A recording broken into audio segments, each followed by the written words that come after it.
ॐ सदाशिवसमारम्भां शङ्कराचार्यमध्यमाम् अस्मदाचार्यपर्यन्तां वन्दे गुरुपरम्पराम्। ॐ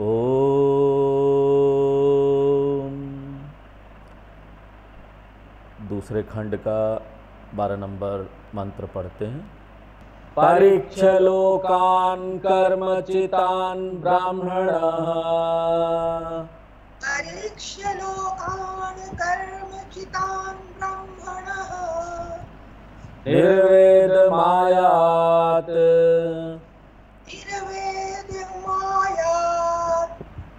नास्त्यकृतकृतेन नास्त्यकृतः कृतेन तद्विज्ञानार्थम् सगुरुमेवाभिगच्छेत् सगुरुमेवाभिगच्छेत् समित्पाणिः समित्पाणिः श्रोत्रियं ब्रह्मनिष्ठम् श्रोत्रियं ब्रह्मनिष्ठम्। तो 11वें मंत्र तक उपनिषद में अपरा विद्या के बारे में बात की गई, जिसमें कर्म के साथ उपासना भी शामिल है। और उपनिषद में इन दोनों के लाभ और हानि और इनकी क्या सीमा है उसके बारे में बताया गया। लाभ ये है कि ये जो अपरा विद्या है ये वैलिड है, ये सत्य है, और इहलोक फलम, इस संसार का लाभ और मृत्यु के बाद जो परलोक स्वर्ग का लाभ है वो देने में सक्षम है, ये सत्य है। अधिकतम ज़्यादा से ज़्यादा ये क्या दे सकता है? ब्रह्मलोक तक आपको ले जा सकता है। बहुत उपासना करेंगे ब्रह्मलोक चले जाएंगे, तो इसका फायदा है। साथ में नुकसान या सीमा यह है कि दोनों मोक्ष दे ही नहीं सकते। अगर मुक्ति चाहिए तो ये नहीं दे सकते, मोक्ष देने में ये असमर्थ है, ये इसकी सीमा है। इसलिए जो व्यक्ति प्रारंभ में अपराविद्या को अपनाता है उसे एक न एक दिन पराविद्या में आना ही होगा। पराविद्या के माध्यम से ही वो मोक्ष के असीमित लक्ष्य को प्राप्त कर सकता है। अब प्रश्न ये है कि अपराविद्या से पराविद्या में हम कन्वर्ट कैसे हों, हम अपने आप को कैसे परिवर्तित करें। और इस महत्वपूर्ण प्रक्रिया को इस 12वें मंत्र में बताया गया है। इस 12वें मंत्र में मानव जीवन की संपूर्ण श्रृंखला के बारे में बात की गई है। और पिछले क्लास में हमने इस मंत्र की पहली 2 पंक्तियां देखी, और यहाँ पर जीवन की पहली अवस्था का जिक्र किया गया है, जिसमें व्यक्ति केवल सांसारिक लक्ष्यों की पूर्ति की चाह रखता है, कामना रखता है। कोई भी व्यक्ति मुक्ति की इच्छा लेकर पैदा नहीं होता। पैदा होते साथ बोलेगा मुझे मुक्ति मिल जाए, ऐसा नहीं होता। हर किसी को ना यहाँ पर वस्तु चाहिए, सुख चाहिए, काम की इच्छा के साथ पैदा होता है, सुरक्षा सुख की इच्छा के साथ पैदा होता है। 99.99% लोग ऐसे ही होते हैं। और ऐसे समय में वेद अगर सामने आएगा और मुफ्त में आप मोक्ष देने को तैयार होगा, नहीं हम आपको मुफ्त में दे रहे हैं, ये लेंगे? तो ऐसे लोग कहेंगे नहीं नहीं मुझे नहीं चाहिए, बाद में देखेंगे। हमारे स्वामी जी ने एक स्थान में शिविर लगाया सत्संग करने के लिए, और वहां पर उन्होंने एक अद्भुत प्रयोग किया। शिविर के सदस्यों में से एक सदस्य को बोला तुम सभी कमरे में जाओ और जाके बोलो स्वामी जी ने बोला है कि वो गारंटी देते हैं कि वो आपको मोक्ष दिला देंगे, मुक्ति दिला देंगे, लेकिन कंडीशन ये है कि आप ना ये शिविर छोड़ के नहीं जाएंगे, मैंने घर बार हमेशा छोड़ दिए, यहीं रहना है। हाँ, स्थायी रूप से हमेशा आपको यहीं रहना पड़ेगा। इसलिए यदि आप ऐसा करने के लिए तैयार हैं तो मैं मोक्ष की गारंटी देता हूँ। और वो एक कमरे से दूसरे कमरे में गया, और आपको पता है उसका रिजल्ट क्या आया, परिणाम। अलग अलग लोगों ने अलग अलग उत्तर दिया। एक या दो इक्का दुक्का लोगों ने कहा कि हमें मोक्ष चाहिए, लेकिन उसमें भी उन्होंने कंडीशन लगा दी कि इसके लिए हमको ना 1 साल का समय दीजिए। इसलिए भले ही अभी मोक्ष मुफ्त दिया जाए, लेकिन कई लोगों को इसमें दिलचस्पी नहीं है। और वेदांत बड़ा मनोवैज्ञानिक है, उसमें डॉक्टर लोग, मनोविज्ञान के डॉक्टर हैं, वो मन को जानते हैं। और पर्याप्त रूप से हमारा वेदांत शास्त्र इतना बुद्धिमान है, वेद इतना बुद्धिमान है कि बोलता है कि देखो भाई, शुरू में अपरा विद्या का पालन करो। इसलिए वेद देखो शुरू ही होता है कर्म कांड से। सब चीज का यज्ञ है उसमें, शुरू उससे होता है, क्योंकि शुरू में किसी को इंटरेस्टेड नहीं है ना। शुरू में सब लोग अपनी सांसारिक इच्छा की पूर्ति करना चाहते हैं, अर्थ काम की पूर्ति करना चाहते हैं, लेकिन शर्त यही है कि जो भी इच्छा की आप पूर्ति कर रहे हैं ना, धर्म से करो, वैदिक मार्ग का पालन करके करो। वो मना नहीं करते हैं, वो तो आपको रास्ता भी बताते हैं। अच्छा कामना है, वहां जाना है, जाओ, सब अरेंजमेंट कर दिया। पूर्ण कर लो अपनी इच्छा, अपनी कामना को। जब तक पूर्ण नहीं करोगे तो गुड़ गुड़ गुड़ गुड़ गुड़ करता रहे। लेकिन धार्मिक तरीके से करो, अच्छे तरीके से करो। वेद केवल एक शर्त रखता है कि आप इच्छा को पूरी करते रहो, जब तक आपको पता न चल जाए, परीक्षा लोकान ना हो जाए।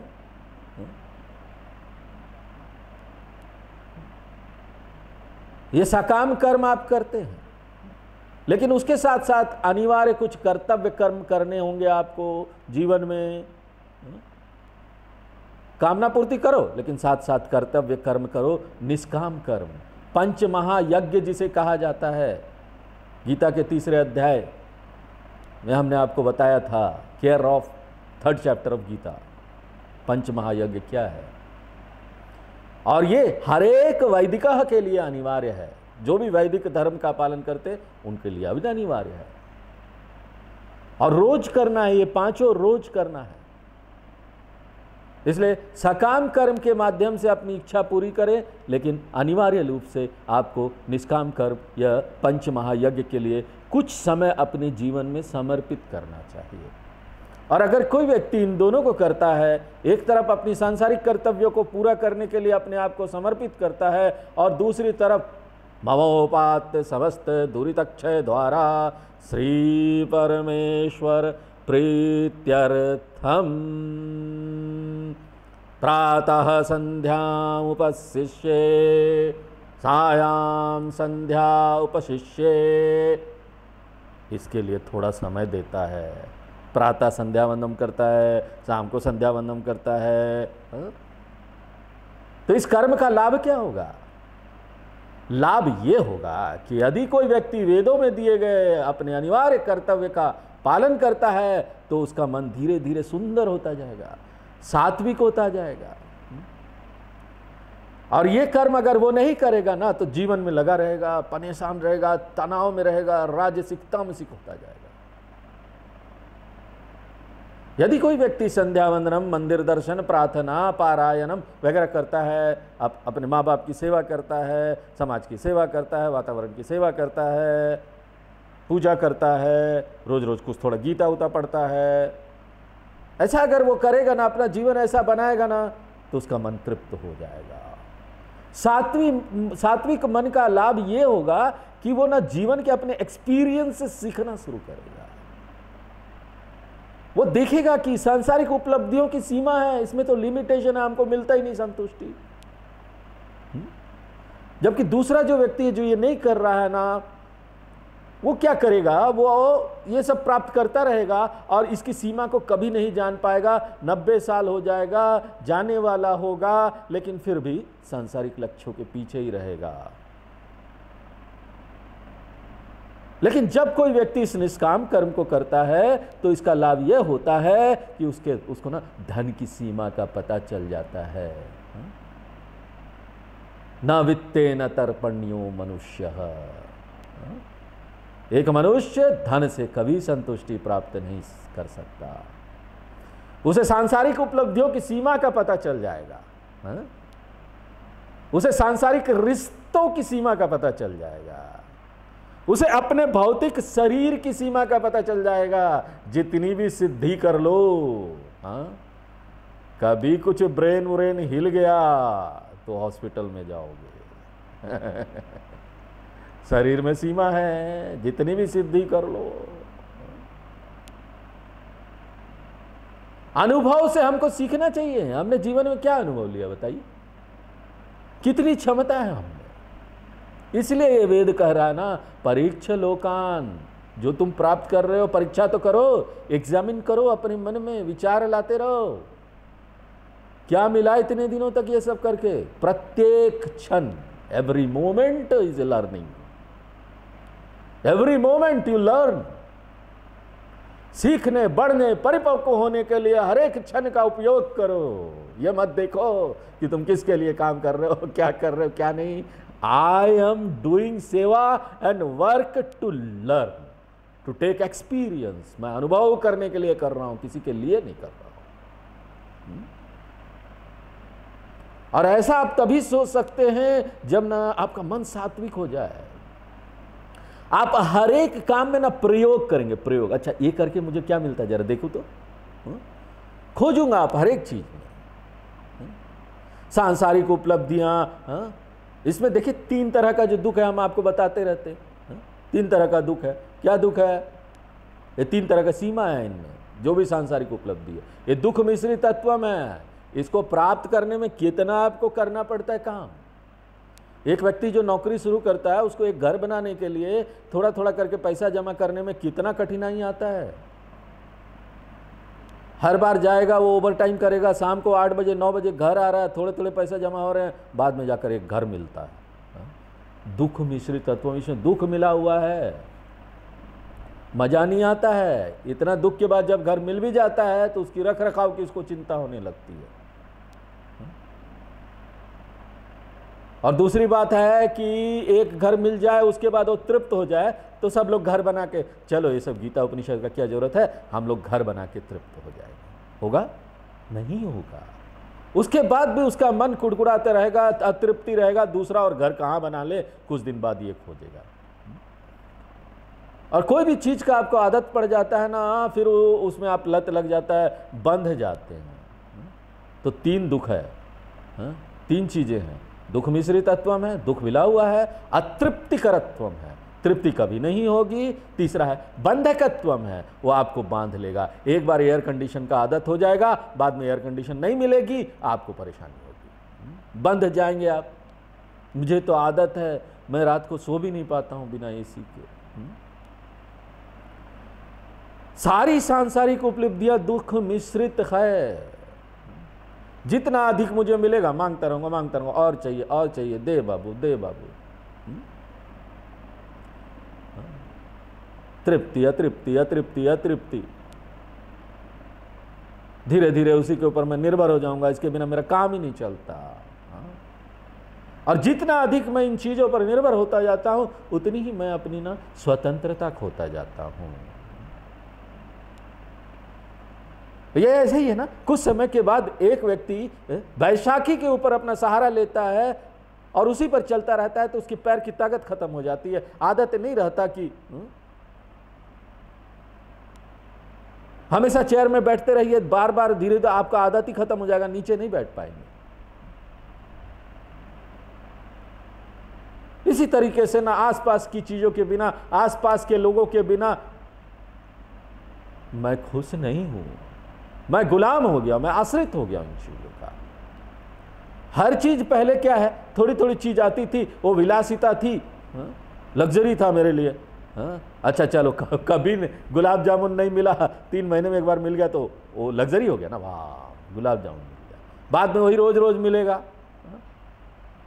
वो मेरी आवश्यकता बन जाएगा धीरे धीरे। स्वतंत्रता से निर्भरता तक की यात्रा है ये। तो वह ये पाएगा ये करते करते ऐसा व्यक्ति कि सभी कर्मफल और सभी उपासना फल में ये दोष होंगे। तकनीकी भाषा में कहे तो समय पर पूरे किए गए सभी साध्यम में 3 दोष होंगे। टाइम के अंदर जो आप ये कुछ भी करेंगे ना, उसमें ये 3 दोष जरूर होंगे।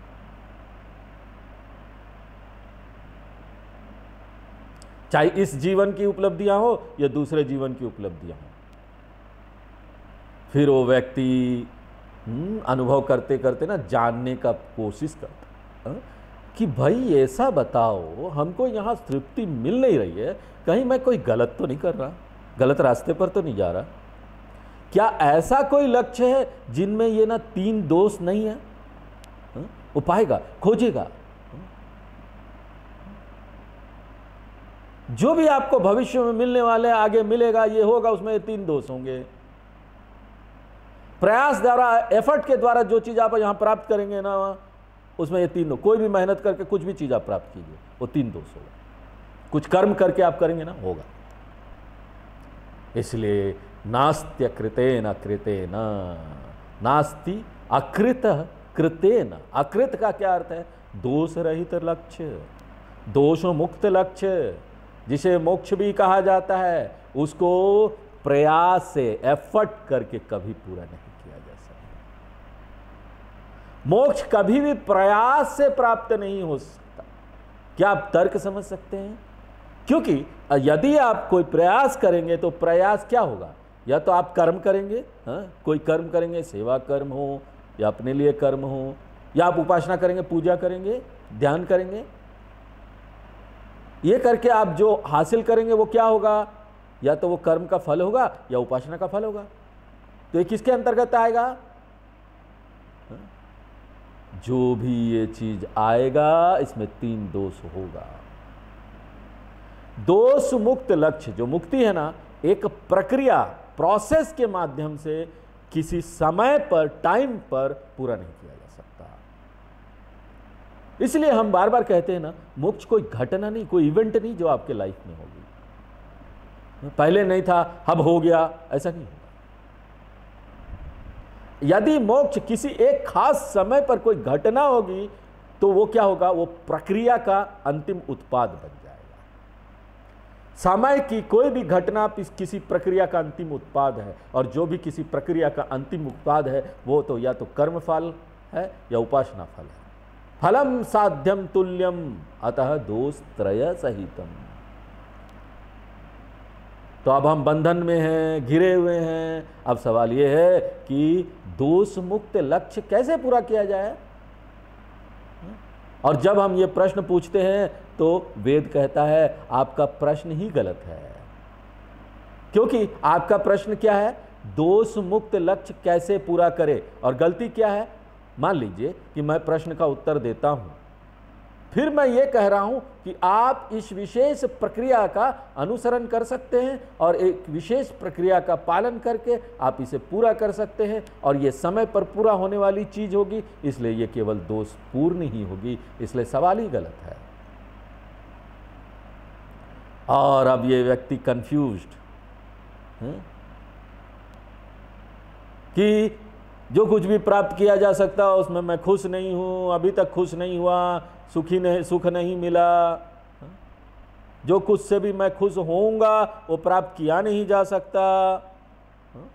जो कुछ भी प्राप्त किया जा सकता उससे मैं खुश नहीं हूं, और जो दोष मुक्त लक्ष्य है जिससे मुझे खुशी होगी उसको प्राप्त नहीं कर पा रहा। और जब मैं ऐसी भ्रमित अवस्था में होता हूं तो वेद इसमें कहता है समस्या का समाधान है, और यहीं पर आपको कन्वर्ट होना पड़ेगा। अपरा विद्या समाधान नहीं देगी, कर्म और उपासना समाधान नहीं देगी। वेद पूर्व भाग आपको समाधान नहीं देगा। वेद पूर्व भाग है ही आपको एक्सपीरियंस देने के लिए, अनुभव देने के लिए, समाधान देने के लिए। समाधान पाने के लिए आपको वेद के दूसरे भाग में आना पड़ेगा, जिसे ज्ञान कांड कहा जाता है। ज्ञान कांड समस्या का समाधान कैसे करता है, यहां तक हमने पिछले क्लास में देखे थे। अब आगे बढ़ना है। वेदांत इस समस्या का समाधान कैसे करता है? देखिए, यह केवल उस मनुष्य के लिए है जिसको मुक्ति चाहिए। जिसको मुक्ति नहीं चाहिए, ये मुंडको उपनिषद का ना तो क्लास उसके लिए कोई महत्व रखता है, कुछ है ही नहीं, बेकार है वो। यदि कोई व्यक्ति करता है नहीं हम तो यहाँ दुनिया में खुश है, सब संबंधों से सब प्राप्त करके दोषपूर्ण लक्ष्य से खुश हैं, तो वेद कहता है शुभकामनाएं आपको, कॉन्ग्रेचुलेशन, आप अपना काम कीजिए, हम आपके लिए नहीं हैं। हम वेट करेंगे। जिस दिन आप एक्सपीरियंस लेके आएंगे परीक्षा लोकान कर्म चितान, हम यहीं पर रहेंगे, हम आपका वेट कर रहे होंगे। You please come to the class. आप कर्म कर सकते हैं, पैसा कमा सकते हैं, लेकिन वेद चाहेगा कि आप कमाएंगे तो खोएंगे भी, इसकी उम्मीद आपको रखनी होगी ना। जो कुछ भी समय में पूरा किया जा सकता है वो एक दिन खो जाएगा, चले जाएगा। इसलिए मैं तुम्हें सावधान कर रहा हूं, चेतावनी दे रहा हूं कि जब खो जाएगा ना तो रोना मत, मुझसे शिकायत मत करना। गुरुजी चला गया, अरे वो तो कितनी बार हम बोल रहे थे कि चला जाएगा। शिकायत मत करो, मैं तुम्हें पहले से चेतावनी दे रहा हूं, कोई भी सांसारिक वस्तु समय के साथ नष्ट हो जाएगी। अगर आप तैयारी कर रहे हैं और आप तैयार रहें और आगे बढ़ें, अन्यथा झटके लिए, झटकों के लिए तैयार रहिए, समस्या के लिए तैयार रहिए। और यदि आप कहते हैं कि मुझे दोषपूर्ण लक्ष्य में कोई दिलचस्पी नहीं है, आप हीरा हो गए हैं, पक गए हैं, आओ हीरा वेदांत भाग में आओ। अब ये वेदांत भाग आपको ना मीनिंगफुल लगेगा, आपको लगेगा ये क्लास छूटना नहीं चाहिए। कृष्ण भगवान ने 7वें अध्याय में बहुत खूबसूरती से बताया। वह कहते हैं कि तुम मेरी पूजा कर सकते हो, तुम मेरी पूजा करके मोक्ष के अतिरिक्त जो भी लाभ मांग सकते हो, मैं दूंगा। यो यो याम याम तनुम भक्तः श्रद्धयार्चितुमिच्छति तस्य तस्याचलां श्रद्धां तामेव विदधाम्यहम्। 7वें अध्याय का 21 नंबर श्लोक गीता का। सतया श्रद्धया युक्तः तस्याराधनमीहते लभते च तथा कामान् मय्येव विहितान् हितान्। 22 नंबर श्लोक 7वें अध्याय का। आप जो भी अंतिम लक्ष्य प्राप्त करना चाहते हैं, बच्चे हो, पोती पोतियां हो, पैसा हो, पद हो, स्वस्थ शरीर, जो कुछ भी आप पूछे मैं आपको दूंगा, भगवान बोलते हैं। लेकिन इसके साथ साथ मैं आपको ना स्टैट्यूटरी वार्निंग दे रहा हूं, वैधानिक चेतावनी दे रहा हूं। सिगरेट का पैकेट होता है ना, उसमें लिखा रहता है वैधानिक चेतावनी। क्या लिखा रहता है? सिगरेट पीना स्वास्थ्य के लिए हानिकारक है। तो इसलिए कृष्ण भगवान चेतावनी भी दे देते हैं। क्या बोलते हैं? सीधे सीधे 23 नंबर श्लोक में आइए, 7वें अध्याय का गीता का। क्या बोलते हैं? अंतवत्तु फलम तेषां तद्भवत्यल्पमेधसाम्। ये सब चीज जो तुम मुझसे मांगने आ रहे हो, मैं दे तो दूंगा, लेकिन साथ में सावधान रहो। ये सब अंतवत्तु है, ये सारी चीजें खो जाएगी। अगर यदि तुम ऐसी चीजें प्राप्त कर लो, नष्ट हो जाएगी। और मान लीजिए आप ऐसी चीजें हासिल कर रहे लेते हैं कि कोई नष्ट नहीं होगी, बहुत दिन तक है, स्वामी जी ये तो घर बन गया, बहुत दिन तक रहेगी। ठीक है, रहेगी तो, लेकिन आप नहीं रहोगे उसको देखने के लिए। मकान स्थायी हो सकता है, आसपास की चीजें स्थायी हो सकता है, लेकिन आप वह सब कुछ हासिल करते हैं जो लंबे समय तक चलने वाला हो सकता है, लेकिन दुर्भाग्य से आप लंबे समय तक चलने वाले नहीं होंगे। देवान देवयजो यान्ति,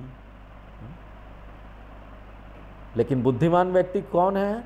मद्भक्ता यान्ति मामपि। 23 नंबर श्लोक 7वें अध्याय का गीता का। भगवान बोलते हैं बुद्धिमान लोग वो है जो भगवान शिव को साष्टांग प्रणाम करते और कहते हैं कि मुझे आपके माध्यम से कुछ नहीं चाहिए, बल्कि मैं केवल शिव तत्व को चाहता हूं, आपको चाहता हूं। गीता बड़े सुंदर तरीके से इसको प्रस्तुत करता है। यहां भी हमें यही पता लगाना होगा कि वेदांत समस्या का समाधान कैसे करता है। अब वेदांत कहता है कि कुछ ऐसा है जो दोष रहित है। कौन सा दोष? ये 3 दोष जो हमने बताए। उसमें पीड़ा नहीं है, शुद्ध आनंद है, कोई भी दुख आपको नहीं होगा। इसके प्राप्त करके ना जिंदगी भर के लिए आप दुख रहित हो जाएंगे, हमेशा सुख ही सुख रहेगा। और इसको पूरा करने के लिए आपको कोई दर्द सहने की भी जरूरत नहीं है। इसको सुरक्षित रखने के लिए, इसके रख रखाव के लिए भी दर्द की जरूरत नहीं। एक बार जान गए तो ये कभी आपसे खोएगा नहीं। प्राप्त करना, रख रखाव करना, खोना, ये तीनों कष्टदायक है। और एक लक्ष्य है जो आपको पूर्ण संतुष्टि देगा, और एक ऐसा लक्ष्य जिसमें आप कभी कमजोर या गुलाम नहीं बनेंगे, किसी चीज का फ्री हो जाएंगे, स्वतंत्र हो जाएंगे। ऐसा दोष रहित लक्ष्य है, और वेदांत इसे नाम देता है जिसे ब्रह्म कहा जाता है। ब्रह्म आपका लक्ष्य है। आनंदो ब्रह्मेति व्यजानात् आनंदाध्येव खल्विमानि भूतानि जायन्ते आनंदेन जातानि जीवन्ति आनंदम प्रयन्त्यभिशं विशन्तीति। तैत्रीय उपनिषद का मंत्र है, वही ब्रह्म कहलाता है। तो अब हमको दिशा मिल गई ना, अब मुझे क्या चाहिए? उसको शास्त्र ने एक नाम दे दिया, और वो क्या है? ब्रह्म ही लक्ष्य है जिसे पूरा किया जाना है। और मेरी अगली चीज क्या है? उस ब्रह्म को कैसे प्राप्त करें? स्वामी जी कृपया मुझे बताइए कि यह किस दुकान पर उपलब्ध होगी या किस लोक में उपलब्ध होगी? मुझे बताओ कहाँ उपलब्ध होगा। मैं ना किसी तरह इसको झपट लूंगा। और जब हम वेद से प्रश्न पूछते हैं कि ब्रह्म कहाँ है, तो वेद बड़ा चौंकाने वाला, आपको चौंका देगा, ऐसा उत्तर देता है। क्या चौंकाने वाला उत्तर है? तथा ब्रह्म त्वमसि। यह दोष रहित लक्ष्य जिसे ब्रह्म कहा जाता है, उसे साधने की आवश्यकता नहीं, जो कभी नष्ट नहीं होगा और जिसमें बिल्कुल भी असंतोष नहीं है, जिसमें कोई दर्द नहीं है, वह ब्रह्म तुम ही हो, त्वमसि। तो अब मेरा सवाल यह है कि अब मुझे क्या करना चाहिए? क्योंकि अब तो मेरी नई समस्या हो गई। अब अचानक एक समस्या आ गई, क्योंकि मैं तो यहाँ कार लेके तैयार था, अपना रेसिंग वाला महंगा कार, स्पीड बाइक, पास में जेब में पैसा भी रख लिया था कि ब्रह्म जहां होगा मैं फटाफट जाकर उसको झपट लूंगा, मेरे पास पैसा भी है। जब ये हम बोलते हैं, इसके लिए तैयार होते हैं ना, तो एक वेद ने एक जबरदस्त धमाका करता है, बम फोड़ता है आपके जीवन में। तदात्म इदगुम सर्वम तत्सत्य स आत्मा तत्वमसि श्वेत केतो। छांदोग्य उपनिषद। उपनिषद बोलता है वह ब्रह्म आप ही है। अब मेरा अगला प्रश्न, अगली समस्या है कि नई परिस्थिति आ गई। यदि वेद ब्रह्म का परिचय मेरे रूप में देता है तो बात स्पष्ट है, ब्रह्म को मेरे द्वारा प्राप्त करने की आवश्यकता ही नहीं है। क्यों? वेदों के अनुसार ब्रह्म मैं ही। वेदों के अनुसार ब्रह्म कोई प्रयास से प्राप्त होने वाली चीज नहीं है। इसलिए ब्रह्म को प्राप्त करने के लिए किसी चीज की उपलब्धि जैसी समस्या नहीं है। तो फिर कम से कम मैं ब्रह्म तो जाऊं, ब्रह्म तो हो जाऊं मैं। ठीक है, मुझे जाकर ब्रह्म को प्राप्त करने की आवश्यकता नहीं है, लेकिन कम से कम मुझे ब्रह्म बनने के लिए क्या करना चाहिए वो बता दीजिए। तो वेद कहते हैं कि अरे भैया ब्रह्म तुम ही हो। अब बताइए, हो को किस काल में लेंगे? वर्तमान काल कि हो रहे हो, भूतकाल हो गए, भविष्यकाल? वेद यह नहीं कहता कि तुम्हें ब्रह्म बन जाना चाहिए। बनने की कोई प्रक्रिया नहीं है। मुझे धीरे धीरे करके साधना करनी होगी, फिर मुझे ब्रह्म बनना होगा। अभी मैं 90% ब्राह्मण हो गया हूँ। वेद यह भी नहीं कहता कि तुम ब्रह्म हो जाओ। वेद कहता है कि तुम ब्रह्म हो। इसलिए ब्रह्म की प्राप्ति के लिए कोई प्रयास नहीं करना पड़ता। मुझे ब्रह्म बनने के लिए कोई प्रयास नहीं करना पड़ता। तो ना आपको कुछ प्राप्त करना है, उपलब्धि शब्द को ना पूरी तरह से नकार दिया गया, नथिंग डन, खारिज करते हैं। उपलब्धि जैसी कोई बात नहीं है। तो फिर मैं ब्रह्म को तो जानूं, कम से कम जान तो लूं स्वामी जी। ब्रह्म को जानने के लिए क्या करना है मुझे बताइए। कम से कम मैं ध्यान में एकदम कसकर बैठ जाऊंगा, आंखें बंद कर लूंगा, कोई समाधि में चला जाऊंगा और उसके अनुभव की तलाश कर सकता हूं। यहां ना उसे भी खारिज कर दिया गया, क्योंकि वेद कहते हैं ब्रह्म आपके द्वारा खोजी जाने वाली आपके द्वारा अनुभव की जाने वाली या आपके द्वारा जाने जाने वाली कोई नई चीज नहीं है। यह अनुभव की वस्तु नहीं है, यह ज्ञान की वस्तु नहीं है, यह खोज की वस्तु नहीं है, क्योंकि ब्रह्म वह है जिसे आप स्वयं के रूप में जानते हैं। वह एक चिर परिचित इकाई है। इसलिए मुझे किसी नई चीज को जानने के लिए मेहनत करने की जरूरत नहीं। प्राप्ति को नकार दिया गया, बनने को नकार दिया गया, यहां तक कि जानना भी खारिज कर दिया गया। क्योंकि जानना ऐसे चीज का होता है जो मैं नहीं जानता था, कभी नहीं जानता था तो जाना। वेद कहता है कि ब्रह्म मैं ही हूं और वो मेरे बड़े नजदीक अंतरंग रूप से करीबी ज्ञात चीज है, हर समय मुझे अनुभव में आ रहा है। इसलिए लोग यह भी कहेंगे, स्वामी जी आप कहते हैं कि मुझे इसी जीवन में मोक्ष मिलेगा, लेकिन आप नहीं जानते कि हम किस प्रकार के लोग हैं। तो इसका मतलब क्या? वो बोल रहे ना, हम दावा करते हैं कि कोई भी गुरु आ जाए हमको बता नहीं सकता, हम गुरु से भी अधिक गहराई से जानते हैं। अब समस्या क्या है? उपलब्धि आवश्यक नहीं है, बनना आवश्यक नहीं है, जानने की भी आवश्यकता नहीं है, क्योंकि वेद कोई नई चीज आपको प्रस्तुत नहीं करता।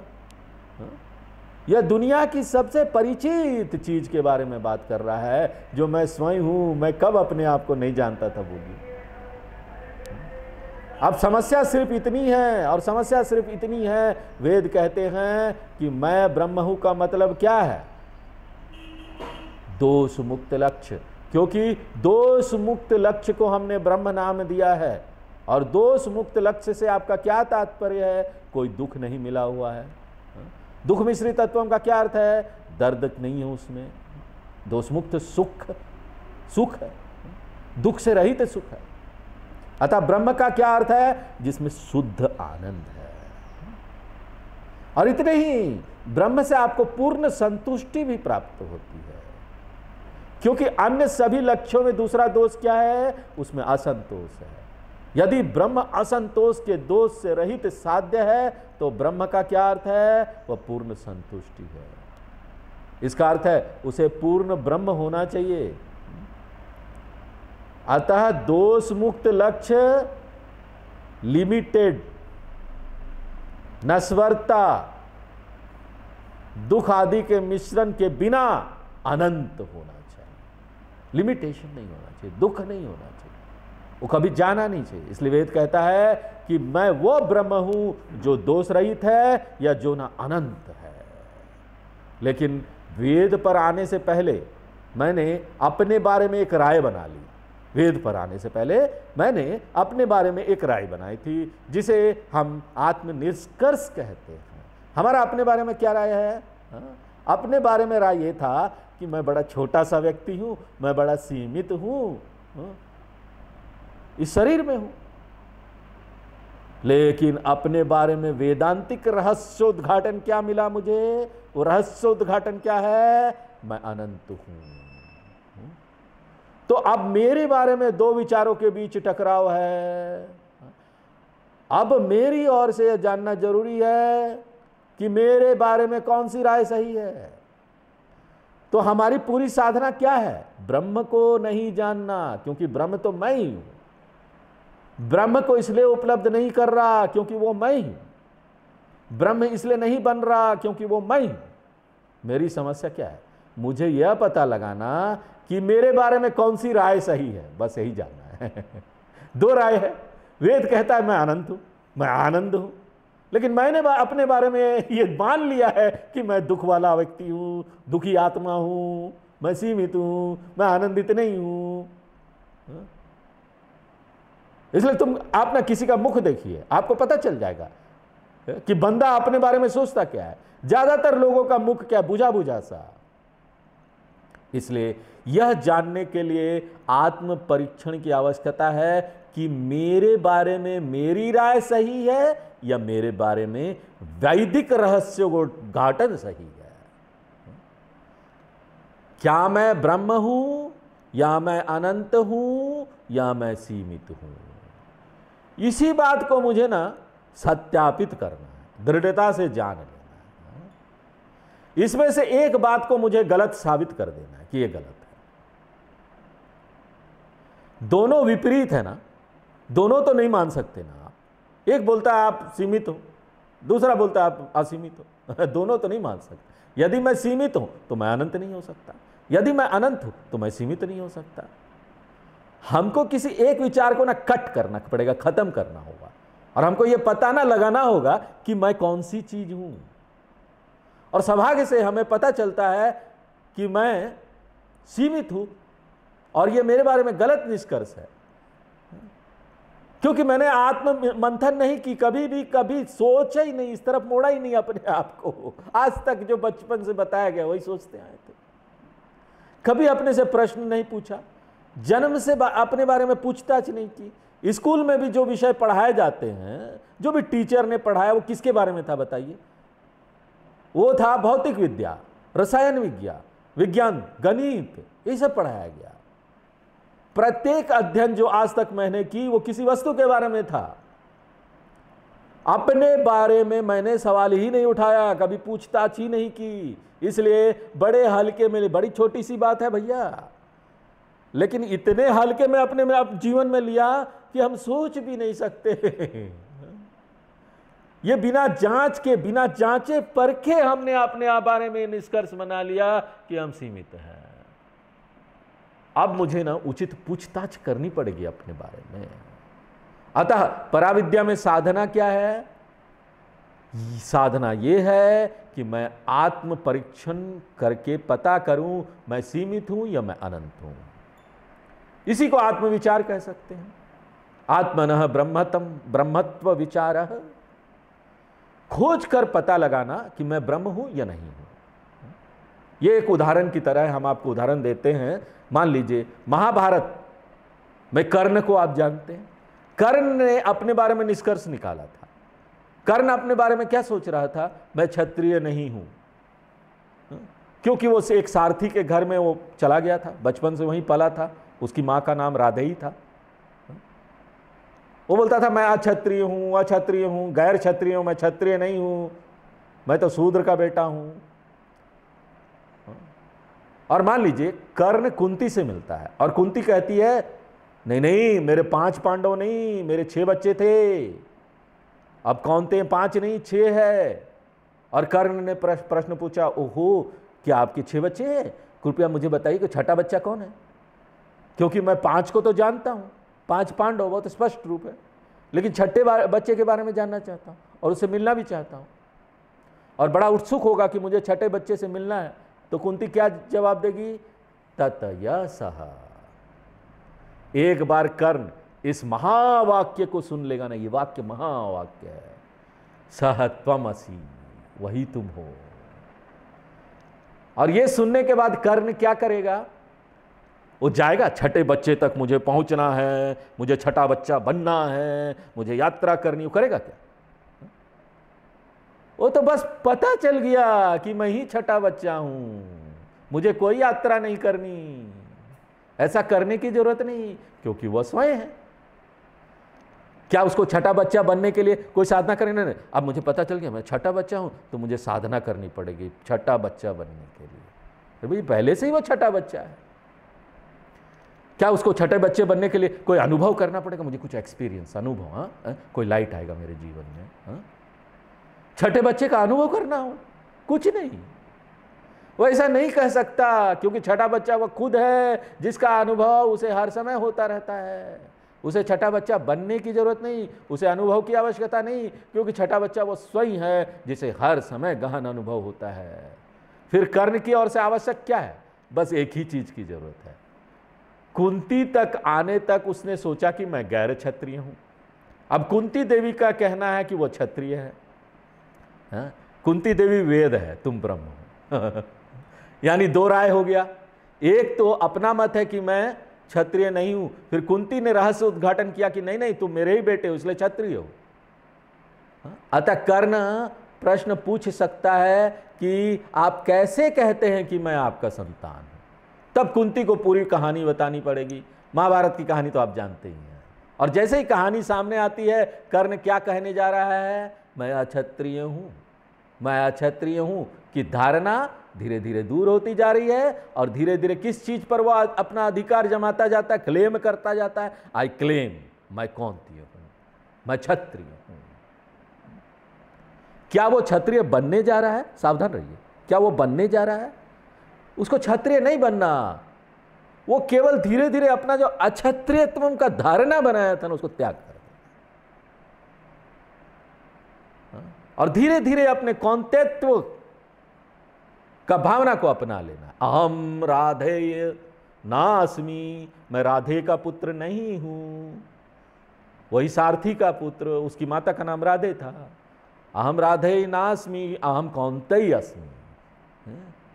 अहम छोटा सीमित व्यक्ति ना अस्मि, अहम ब्रह्म अस्मि।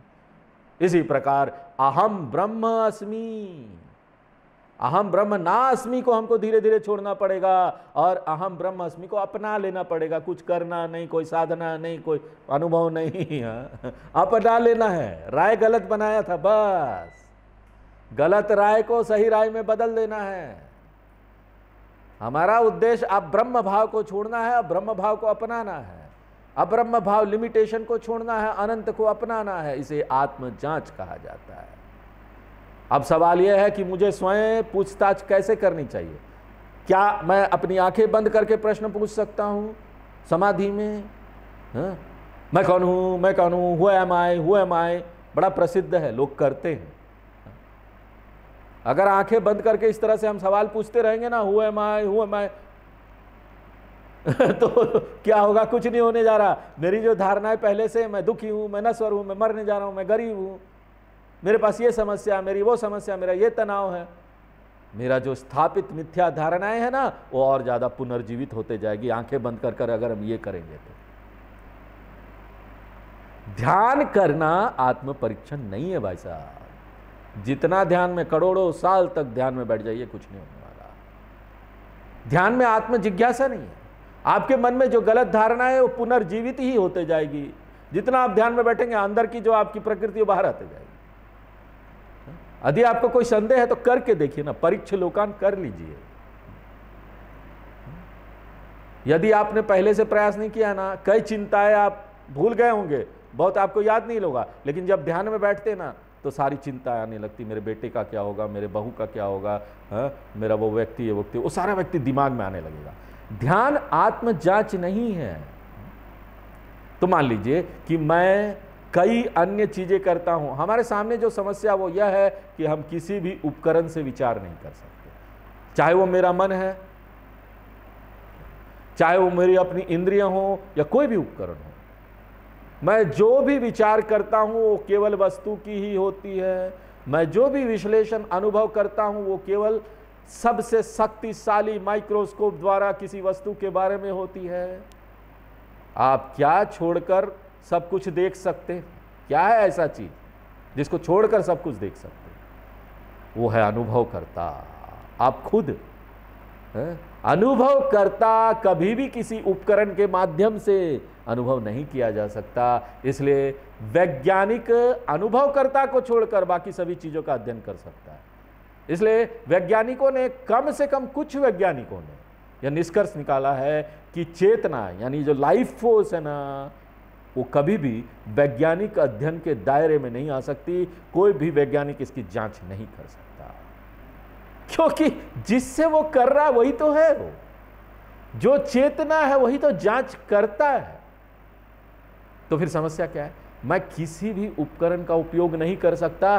केवल एक ही तरीका है, टेलीस्कोप, माइक्रोस्कोप, लोस्कोप, ये स्कोप, कोई भी को स्कोप ना काम नहीं करेगा। तो केवल एक ही विधि है, और वे विधि क्या है? मेरे सामने एक दर्पण होना चाहिए और वह दर्पण मेरी आंख प्रकट कर दे। मुझे आंख देखनी है तो दर्पण की जरूरत पड़ती है ना। अपनी आंखों को मैं आंखों से ही नहीं देख सकता। अगर मुझे असली आंख को जानना है तो क्या करना पड़ेगा? क्योंकि दर्पण जो है वो तो नकली आंख दिखाती है, आपकी परछाई दिखाती है, असली आंख को नहीं दिखाती। अगर मुझे असली आंख को देखना है, जो मेरे अंदर है वो असली आंख है, पूरी दुनिया को दिखा रही है, उस असली आंख को असली तरीके से देखना है तो हमको एक विशेष दर्पण की आवश्यकता है। और इसी दर्पण को शास्त्र बोला जाता है। यही कारण है कि हम लोगों को प्रेरित करते हैं, शास्त्र पर श्रद्धा रखो, शास्त्र सब कुछ है। क्यों? क्योंकि उपकरण ही वही है जिससे आप देखेंगे।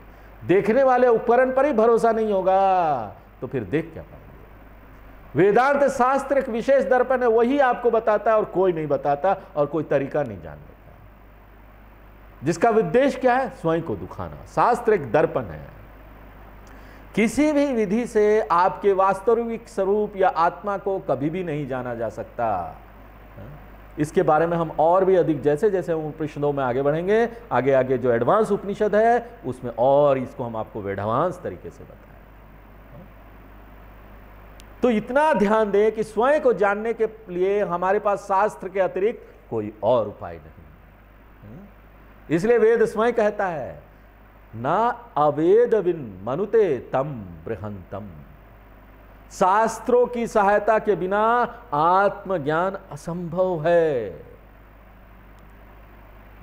शास्त्री बोला था ना, आज तक किसने बोला कि तुम ब्रह्म हो? कोई और तरीका नहीं है।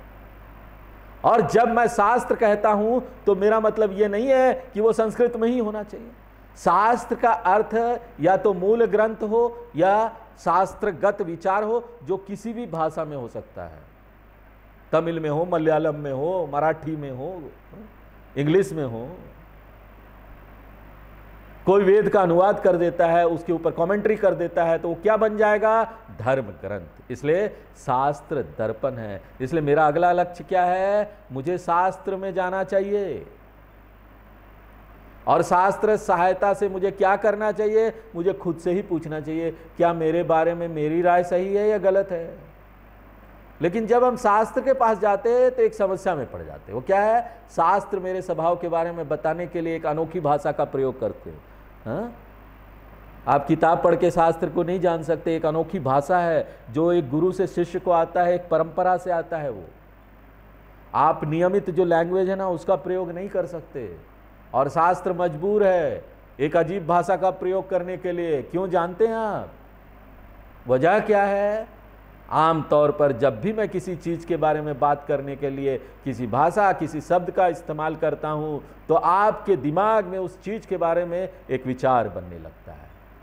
मान लीजिए मैं बोलता हूं गंगोत्री, वहां गया था, गंगोत्री का वर्णन करता हूं। जैसे मैं गंगोत्री बोलूंगा आप मानसिक रूप से कल्पना करने लगेंगे ना कि वो एक जगह है, गंगोत्री है, वहां से गंगा निकली है, उसका रंग ये है, उसका रूप ये है। तो जैसे ही हम कोई विवरण सुनते हैं हम एक मानसिक चित्र बनाते हैं, और जिस क्षण हम एक मानसिक चित्र को बनाते हैं हमें यह विचार आता है कि यह एक ऐसी वस्तु है जो मुझे ना उपलब्ध होगा। इसे क्या कहा जाता है कि हमारा जो मन है ना ऐसा सोचने के लिए बन गया है, ये गलत है। हमारा मन वस्तुगत बन गया है, वस्तु के सोच का मन रखता है, वस्तुगत मनी स्थिति हो गई है। हर चीज को हम वस्तु की तरह से देखना चाहते हैं।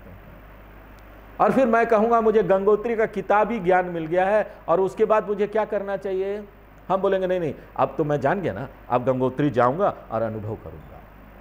यदि मैं आपको किसी जानवर के बारे में बताऊं, किसी मछली के बारे में बताऊं, तो बोलूंगा ठीक है। बोलेंगे आप मुझे किताबी ज्ञान मिल गया, अब मुझे समुद्र में जाकर व्हेल मछली को देखना है, पेंगुइन को देखना है, तब अनुभव हो जाएगा। हाँ, ऐसा अगर हम सोचते हैं ना, इसको क्या बोला जाता है? ये वस्तुगत मनी स्थिति है, इसको हमको चुनना होगा। हाँ, ये झूठ मूठ का आदत बन गया हमारा, वस्तुगत मनी स्थिति। इसलिए जब हम सुनते हैं ना कि हम ब्रह्म के बारे में सुनते हैं, हमको लगता है कि वो कोई वस्तु है। हम गलती करते, गलती क्या करते? स्वामी जी ब्रह्म को तो हम समझ गए हैं, और ना वो सब लोग हमको सर्टिफिकेट भी दे देंगे, बड़ा अच्छा आप बता रहे, कितना अच्छा बताया, आपकी शिक्षा बड़ी अद्भुत है, बहुत अच्छा आप बताते हैं, बहुत स्पष्ट आपने बता दिया। लेकिन स्वामी जी मुझे किताबी ज्ञान तो हो गया है, बस अब हमको ना ब्रह्म से जाकर मिलना पड़ेगा, अनुभव करना पड़ेगा। आमने सामने मिल लूँ ना स्वामी जी तो हमको पता चल जाएगा ना। अब बताइए यहाँ क्या गलती क्या कर रहे हैं हम? जिस क्षण आप कहते हैं उस ब्रह्म का अनुभव मुझे करना चाहिए, तो उस ब्रह्म को आप किस रूप में ले लेते हैं? एक वस्तु। अरे फुटबॉल का अनुभव करेंगे, सामने टेबल का, ऐसा वस्तु ले लेते हैं। इसलिए सामान्य भाषा एक छात्र को ब्रह्म का वस्तुकरण करने पर मजबूर कर देगी। और वह कहेगा कि मेरे पास किताबी ज्ञान है। ज़्यादातर लोग जो अध्यात्म में आते हैं 20-25 साल तक वेदांत पढ़ते रहते हैं और उसके बाद बोलते हैं मुझे तो बौद्धिक ज्ञान मिल गया है लेकिन मुझे अनुभव नहीं मिल रहा। फिर वही गलती वो वहाँ करते हैं। एक गलती से पूरा जीवन निकल जाता है। वो बोलते हैं नहीं नहीं स्वामी जी, मुझे तो सिर्फ सिद्धांत का ज्ञान प्राप्त हुआ है, वेदांत ये है, ब्रह्म ये है, अनुभव नहीं हुआ। जैसे कि कर्ण कह रहा हो कि मैंने जान लिया मैं कौनते हूं, लेकिन अभी मुझे अनुभव करना है कि मैं कौनते हूं क्या। मैं जानता हूं मैं छठा कौनते हूं, लेकिन कौनते का अनुभव मुझे करना है। कितना देखिए हंसेंगे लोग तुमको पता चल गया, कुंती ने आके बता दिया और तुम बोलते अनुभव करना है। It is laughing stock.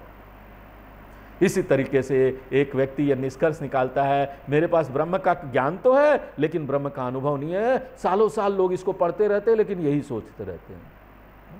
इसलिए सामान्य भाषा ना एक वस्तु परक प्रवृत्ति पैदा करेगी आपके मन में। इसलिए वेद एक अनोखी भाषा का प्रयोग करता है और उस भाषा को इतनी सावधानी से एक शिक्षक को बताना चाहिए कि जैसे ही वो छात्र इसको सुनता जाएगा ना, छात्र को क्या समझ आना चाहिए, यही कि मुझे ब्रह्म से संपर्क करने की आवश्यकता नहीं, मुझे ब्रह्म का अनुभव करने की आवश्यकता नहीं, मुझे ब्रह्म का दर्शन करने की आवश्यकता नहीं। क्योंकि जो कुछ भी मैं अनुभव करता हूं वो मेरे अलावा कुछ और होगा, क्योंकि अनुभव करने वाला मैं हूं ना। मैं ब्रह्म अनुभव करता हूं और विद्यार्थी को यह स्वीकार करना चाहिए कि मैं अनुभव करता ब्रह्म हूं। मैं समाधि का अनुभव करने वाला कोई व्यक्ति नहीं हूं। किसी भी समाधि में चले जाइए और जो भी अनुभव करेंगे वो क्या होगा, वो ब्रह्म नहीं होगा। ये नियम है, शास्त्र बोल रहे। ब्रह्म झांक रहा था और फिर मैंने समाधि में देखा कि बालकोनी से ब्रह्म झांक रहा था, मैंने ब्रह्म को नमस्कार किया, नमस्कार, ब्रह्म पता चल गया, ऐसा कुछ नहीं होने वाला। और आप देखेंगे मैं क्यों बोलता हूं कि सही व्याख्या क्यों जरूरी है। एक बहुत प्रसिद्ध स्वामी हुए जिन्होंने पूरी दुनिया में धर्म का प्रचार किया, पूरी दुनिया में। आज भी उनके कई आश्रम हैं, वो आज इस संसार में नहीं है। उन्होंने कई कई मोटी किताबें लिखी और ऐसे लोग उस किताब में लिखते हैं कि मैं ध्यान में बैठा था और अचानक मेरे गुरुजी लाइट की तरह आए, मुझे आत्मा दिखा और आत्मा मेरे गुरुजी का जो फोटो था उसको चारों तरफ चक्कर लगा के चला गया। और धीरे धीरे मैं शरीर का बोध भूल गया, मुझे पता ही नहीं रहा कि मैं शरीर में। और धीरे धीरे ब्रह्म आ रहा है, सफेद धब्बा आ रहा है, प्रकाश आ रहा है, सफेद धब्बा आ गया, पूरा जगह भर गया। मैंने खुद ये किताब पढ़ी है, मैं नाम नहीं लेना चाहता उस स्वामी का, क्योंकि बहुत लोगों की श्रद्धा है उनके ऊपर। ऐसे ब्रह्म का अनुभव कैसे होगा जब शास्त्र बोल रहे हैं कि वो वस्तु है ही नहीं जिसको आप देख सको।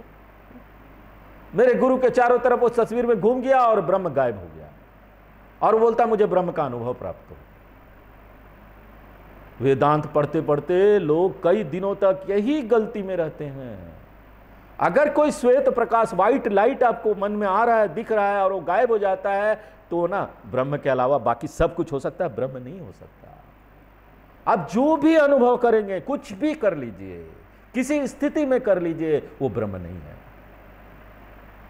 चाहे वो सामान्य अनुभव हो, कोई सिद्धि हो, कोई असाधारण सिद्धि, आपको चमत्कार प्राप्त हो गया, फिर भी वो ब्रह्म नहीं है। श्वेत प्रकाश का अनुभव ब्रह्म नहीं है, तो फिर ब्रह्म है क्या?